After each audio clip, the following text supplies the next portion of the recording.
Hello everyone. So welcome to the first session of governance of September month. So we have in the September month we have finished the places in news and the indexes and report. Let's start. So the first one in the governance is governance, skill, education and innovation. Let us start with the first one, that is Arise Atal New India Challenge. So first of all, you need to remember that this comes under the umbrella program, that is the Atal Innovation Mission. Now that Atal Innovation Mission is a flagship program of the Niti Aayog that we'll discuss.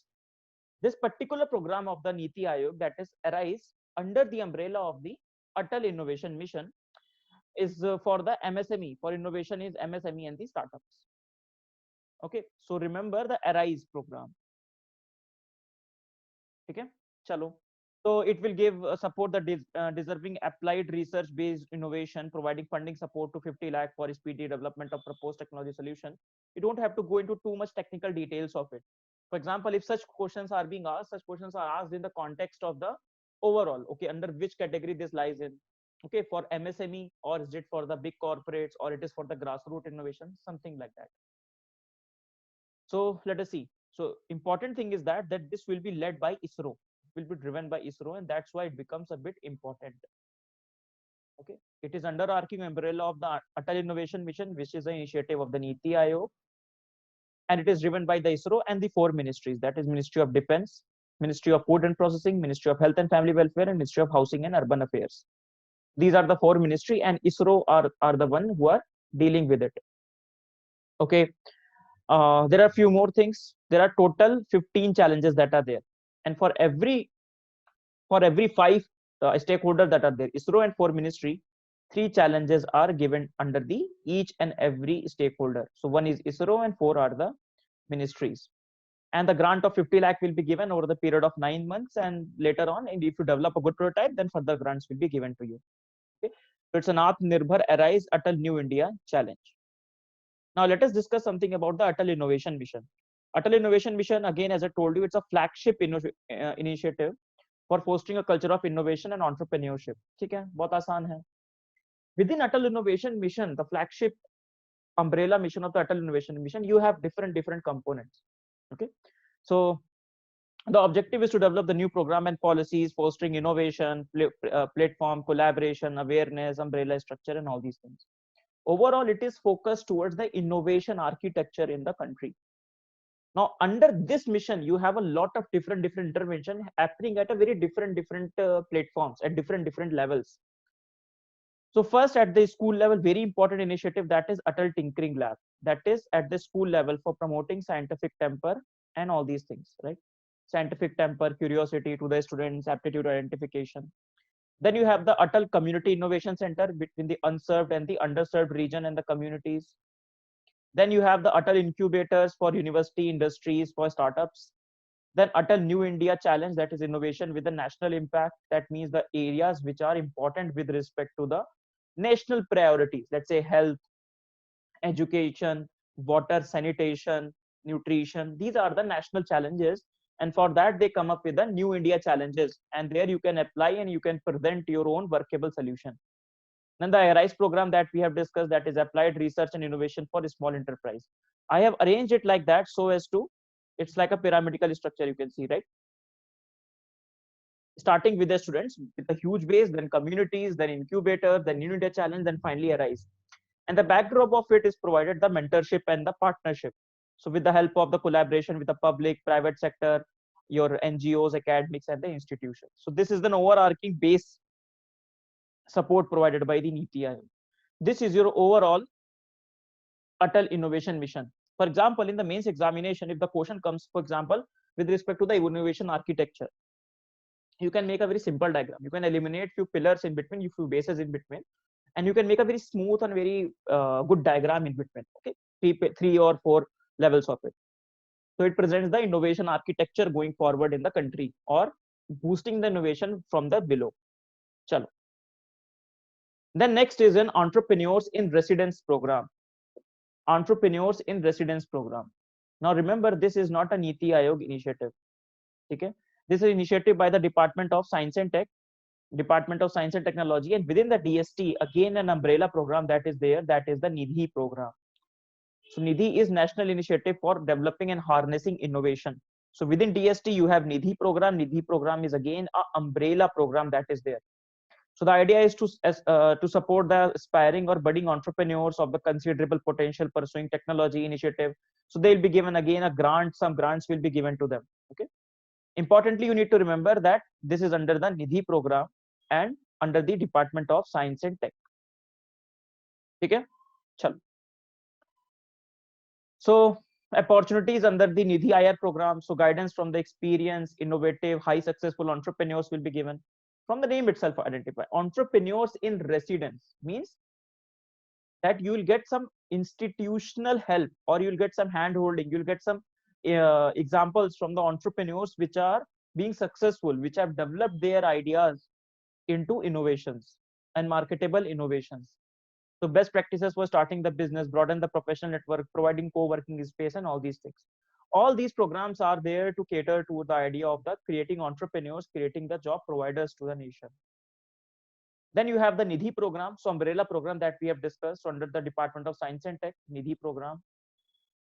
Okay, National Initiative for Developing and Harnessing Innovation. The purpose is to not only provide for the pressing needs, but also create new avenues for wealth and the job creation.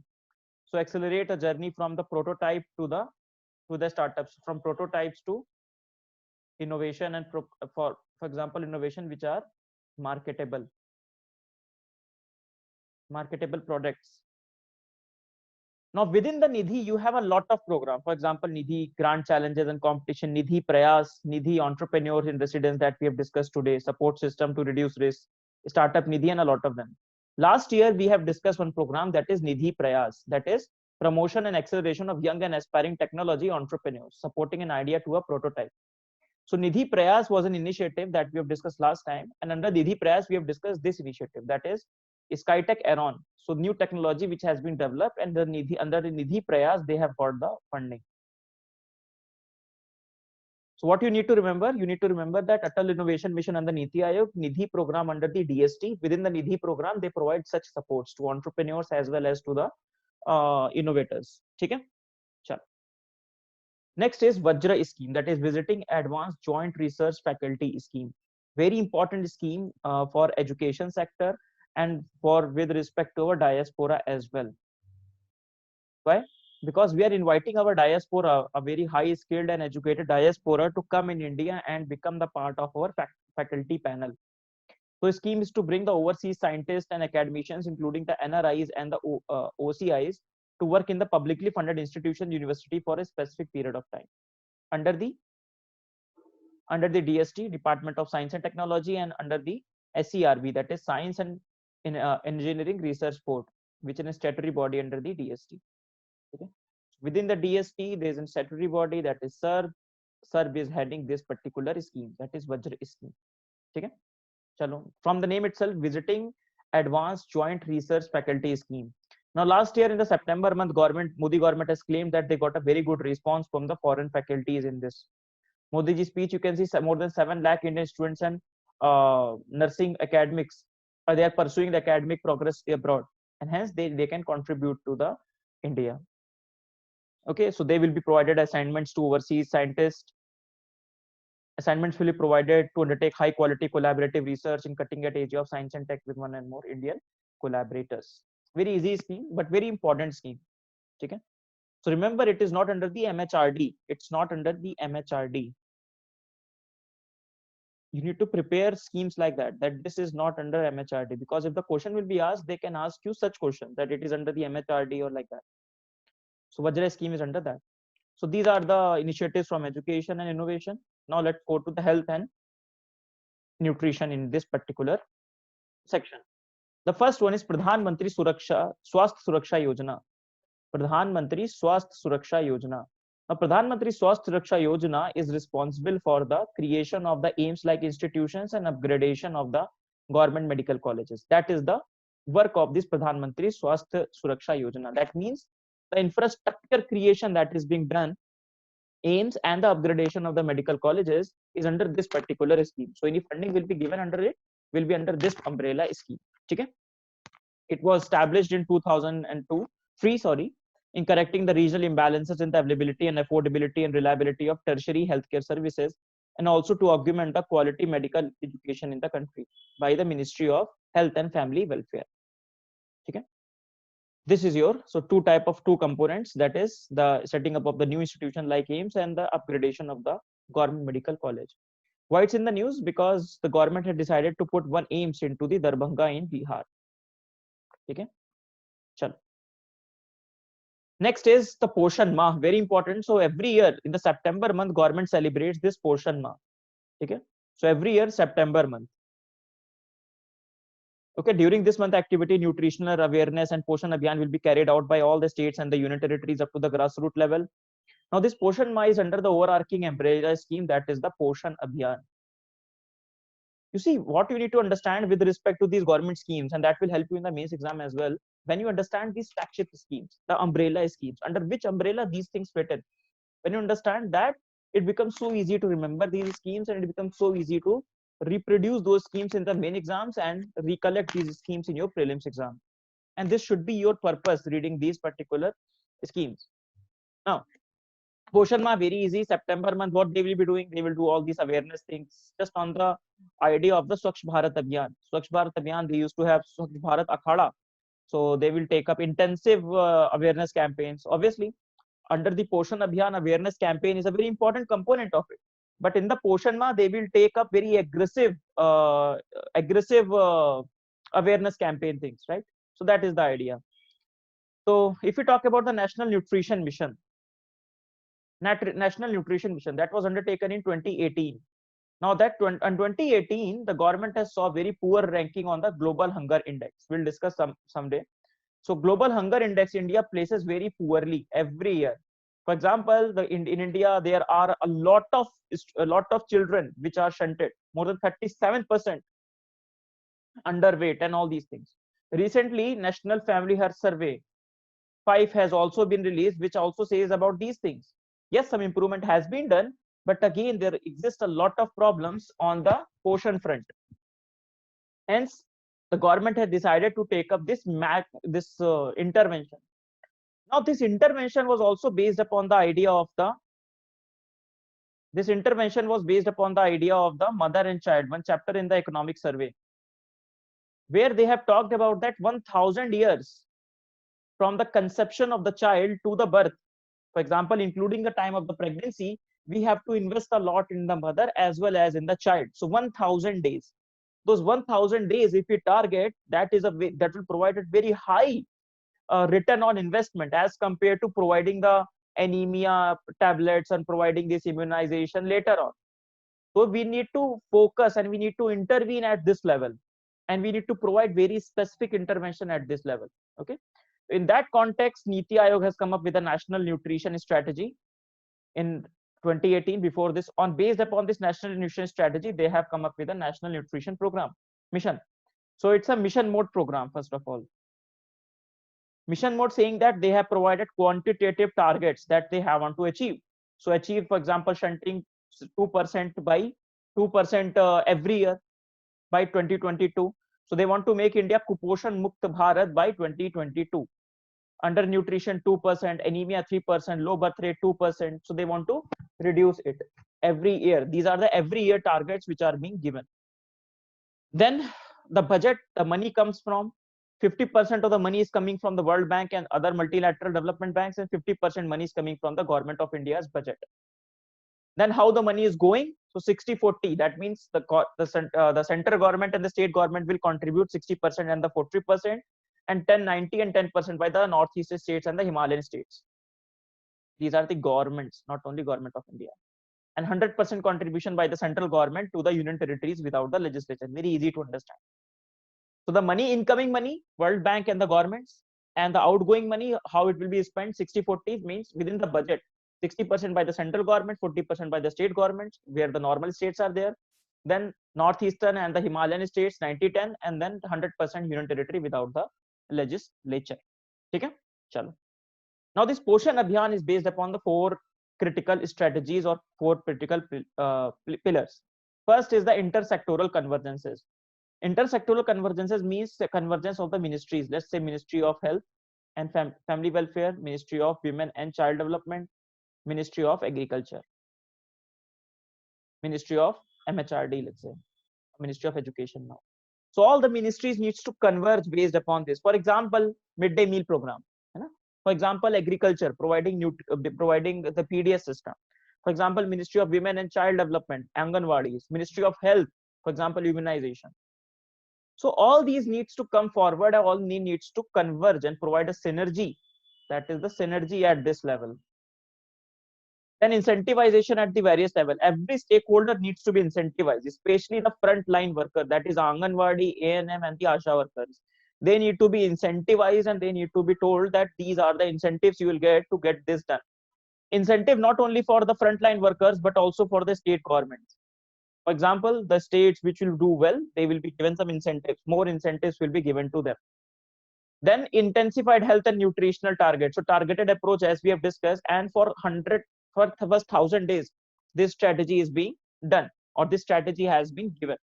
Then the role of ICT, obviously information communication and technology, real-time monitoring and tracking, empowering frontline functionaries. Some apps have also been developed, ICDS, common application software. Jan Andolan, they want to create behavioral change, intergenerational, multidimensional nature, so make people understand about it.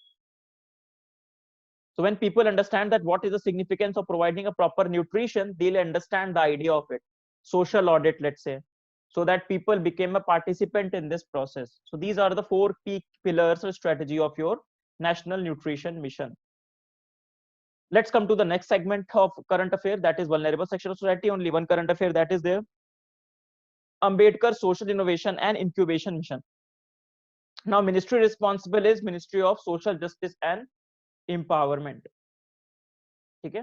Now it is launched under the Venture Capital Fund for the SCs, that is the VCFSC, to promote the innovation enterprise among the scheduled castes who are studying under the higher education institutions. So if you are studying under the higher education institutions and you belong to a scheduled caste, you will be provided more opportunity for the startups. You will be given more opportunity with respect to startups. You can recall one more scheme in this regard, that is the Stand Up India scheme. So this scheme, you can say that's a supplementary scheme to this Stand Up India scheme. The Stand Up India scheme also, the Dalit, SC, ST people and the women are provided with the funding from a particular bank. Similarly, this mission is also there. They will be funded 30 lakh rupees in 3 years as equity funding. And if the successful ventures will be given more funding. So what you need to recall, that this is under the Ministry of Social Justice and Empowerment, and Ambedkar Social Innovation Incubation Mission under the Venture Capital Fund is for the students who are studying in your higher education institutions. Okay? Chalo. Promote entrepreneurship among the SCUs with a special privilege to the Divyangs. Support, promote, handhold. Just 1 second. Support, promote, handhold ideas till they reach commercial stage by providing liberal equity support. Incentivize students with innovative mindset to take the entrepreneurship with the confidence. So this is also very important, innovative mindset, right? And that is why at the basic level they are working with the Atal Tinkering Labs. We don't have to go too much into details of this program, है ना? Thoda you just need to understand the crux of it. Overall, what is the idea, which ministry under which lies in, and what is the overall, because you remember before your prelims you are not going to recall this also. You need to read it here and revise it once, that's all. So that is the end of the session. Now we will discuss the 5 questions that we always do with at the end of our current affairs. The first question is with respect to the National Innovation Foundation India. Which of the following statements are correct regarding the National Innovation Foundation India? It is an autonomous body of the Department of Science and Tech under the central government. NIF is an initiative to strengthen the highly advanced scientific research in India's premier scientific institutions in collaboration with the highly advanced foreign scientific institutions. You can pause the video and try the answer. These kind of questions come in the strive category, or you can count it in the must category, because very easy to understand and this is a proper current affair question, institutionally. So National Innovation Foundation is basically set up as an autonomous body under the Department of Science and Tech. We have read a lot of bodies about science and tech. One day we will take up the science and tech and we'll discuss all the yearbook stuff within the science and tech. Don't worry.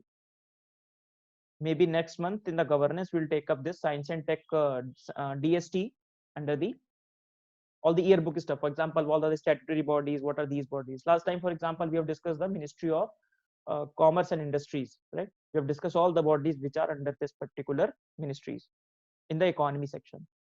Set up under the 2000 strengthens the grassroots technological innovations and outstanding traditional knowledge.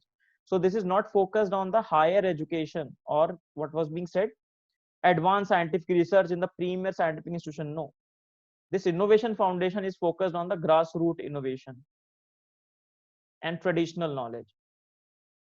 Okay, so this is the work of your National Innovation Foundation. So first statement is right, second statement is wrong. Chalo. Next is a previous year question with respect to polity. In Constitution of India, promotion of international peace and security is included in. Where it is included? Preamble, DPSP, fundamental duties, and 9th schedule. You can pause the video and you should try this question. Okay. We are expecting these kind of questions. For example, this year such questions have been asked in your UPSC, है ना?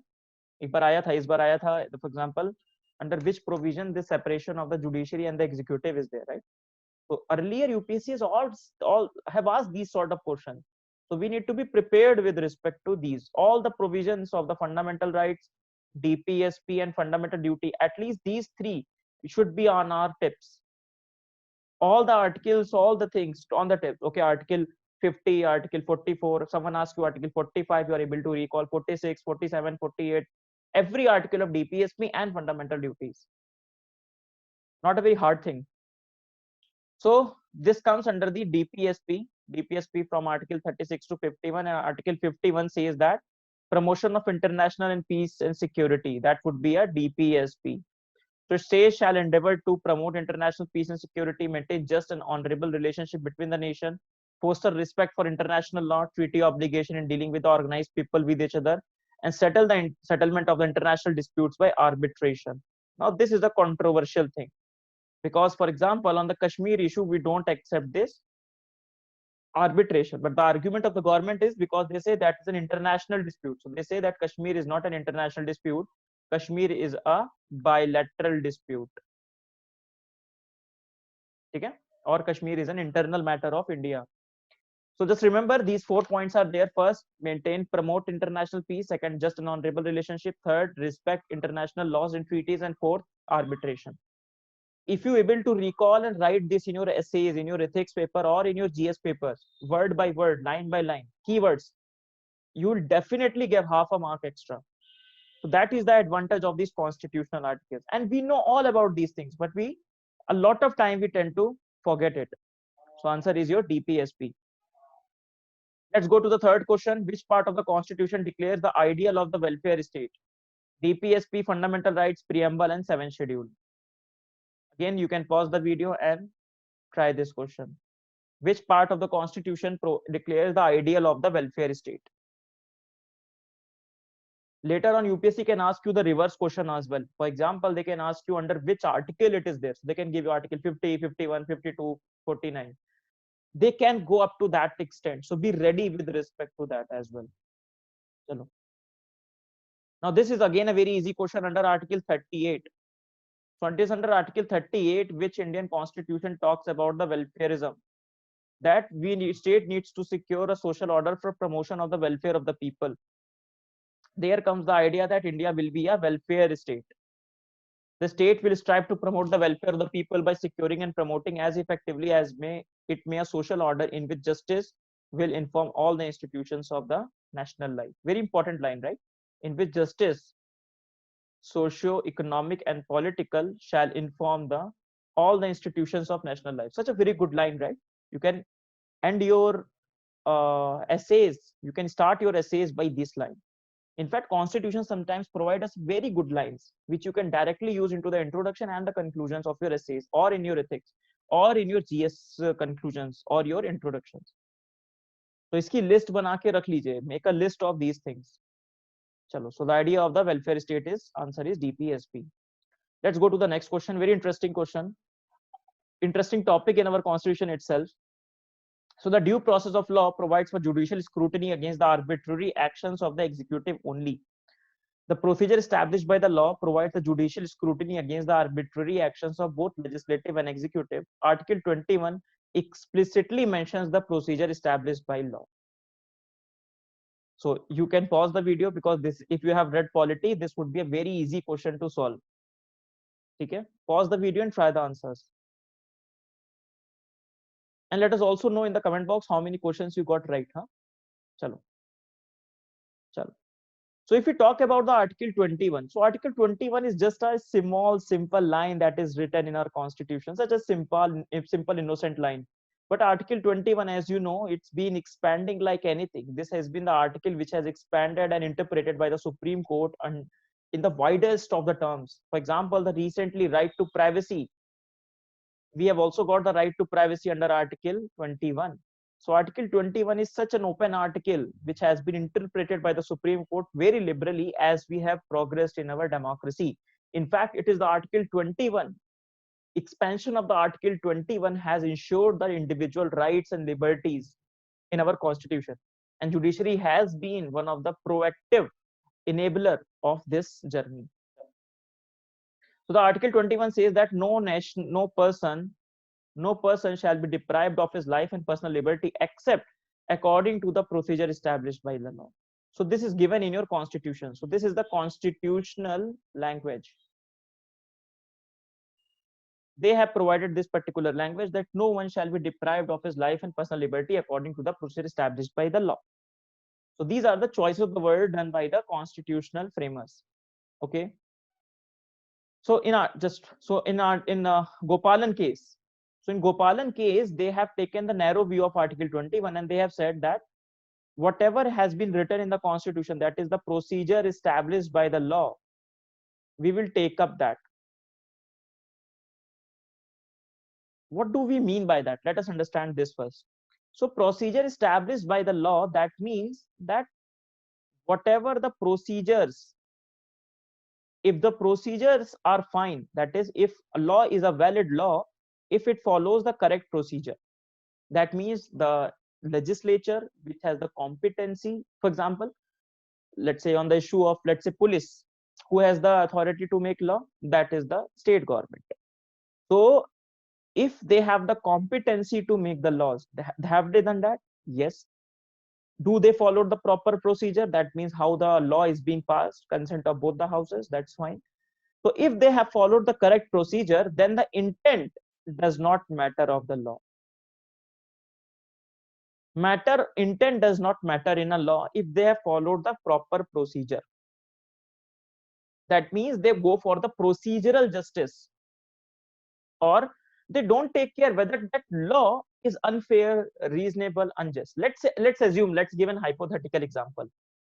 Hypothetical example is that if the law says that, let's say, tomorrow whosoever visits the parliament will be captured and put into jail. Let's say this law is being passed into the parliament. Now that law is very unreasonable, unfair, and unjust, right? But if we follow the procedure established by the law, and if the parliament has followed the proper procedure, both the houses, president consent, and everything is done, that law is done. That is also there. This goes to show that the arbitrary action of the legislative is permitted here. It is permitted. Arbitrary action of the legislative is permitted under the procedure established by the law. That you can do an arbitrary thing unless and until you follow the procedures. That's it. Arbitrary in a sense that unreasonableness, unfairness, and unjustness. So it does not matter under the procedure established by the law.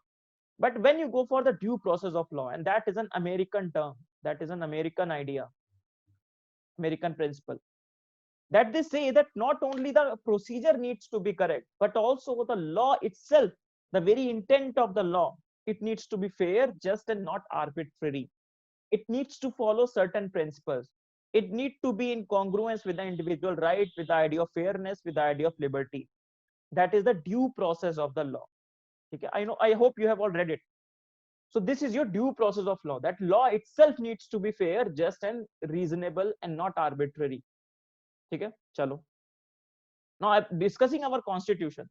So the Gopalan case says that they take this narrow view of Article 21. They say that this procedural established by the law is written in the constitution and we need to respect it. So they say that protection is available to the arbitrary executive action, yes, but arbitrary legislative action, no. This is not available. That means if Modi ji and his cabinet does something, protection is available to you under Article 21. That is there. If executive does any random thing, very arbitrary thing, for example, let's say tomorrow Modi ji says that whosoever enters the parliament, whosoever enters my home, I will capture him. So it's an arbitrary executive action. Under Article 21, you will be freed. But if Modi ji passes that law into the parliament with the proper procedure, nobody can do anything because we are following the procedure established by the law. Then happen your Menka Gandhi case. In the Menka Gandhi case, Supreme Court has taken a wider interpretation of the procedure established by the law. It has been expanded, and de facto they have included the due process of the law. Supreme Court itself has said that the law itself needs to be fair, reasonable, and just. The Supreme Court has used the same intent and the same principle that is there in the due process of the law. That's it. And after that, they started to interpret. So protection to the people are now provided to the arbitrary executive action, now the arbitrary legislative action. That means you cannot go into the parliament and create a law which is unfair, unjust, unreasonable. Judiciary will come down out of it on the pretext of Article 21. They will say that you have breached Article 21 because this is the judgment in the Menka Gandhi case. Chalo. That means due process of law. Let's see the first option. Due process of the law provides a judicial scrutiny against the arbitrary action of executive only. No. Due process of law includes the legislative as well. Then the procedure established by the law provides a judicial scrutiny against the arbitrary and the legislative. No. Procedure established by the law only executive arbitrary action. And Article 21 explicitly mentions, yes, we have seen that. So option number 3 is correct, and first and 2 is wrong. This and 2 is wrong. Okay. Chalo. Let's come to the last question, that is the which of the following has been declared as the classical language, again a previous year question, by the government. Gujarati, Kannada, Telugu. Again pause the video and try the answer. Now you need to remember these classical language, very important in our preparation, hai na? Small idea hai, there are only few things that you need to recall, but if the question is being asked, that's a very cash points. So some guidelines are being issued that these are the classical language. These guidelines are issued by the Ministry of Culture. Ministry of Culture issues these guidelines. So there are 4 guidelines, so as to say. So 4 guidelines. First is the high antiquity of the earlier text. That means there should exist earlier text of more than 1500 to 2000 in years. That much old text needs to be there. Then the body of the ancient literature in the text that needs to be kept as a heritage by the generation of the speakers. Then literary tradition not borrowed by any other source. So it needs to have its own independent origin. And last, it should be distinct from the modern offshoots of it. So there needs to be an element of discontinuity. That means classical is different, and if there is offshoots, they need to be different. So classical needs to be preserved in its pristine format. That will be considered as the classical language. Okay. So these are the 4 guidelines issued by the Ministry of Culture, and under these guidelines they have provided the status to 6 languages, that is Tamil, Sanskrit, Kannada, Telugu, Malayalam, and Odia. So you can make a map to remember it. For example, Tamil, yes. Malayalam, yes. Telugu, yes. Then Odia, yes. These are the 4. Then Sanskrit, you can remember something like in the north, and then Kannada. So 4, 1, 2, 3, 4, 5, 6. 1, 2, 3, 4, 5. Now remember, no Marathi. No Marathi. There's been demand to put Marathi in. No Marathi, no Bangla. Remember like that. So no Marathi, no Bangla, like that. So एक छोटा सा map बना के you can remember. So we have discussed that Ministry of Culture provides the guidelines. All the classical languages are part of your 8th schedule. So Human Resource and Development Ministry provides certain benefits to promote it. 2 major annual international awards are given in the Indian classical language. Center of Excellence in the classical language is being set up. University Grants Commission is required to create and start at least 1 center in the Central University. A certain number of professional chairs for the classical language. So these are the things done by the MHRD. First, some international awards. Second, Center of Excellence. And third, within the universities some professional chairs needs to be there, so that it needs to be recognized and it can be appreciated. Okay, like that. So that is your question number, option number 2 and 3 are correct, and this is your Kannada and Telugu, not Gujarati. So this is the end of your session. See you all in the next session of governance. Bye bye for now. Thank you.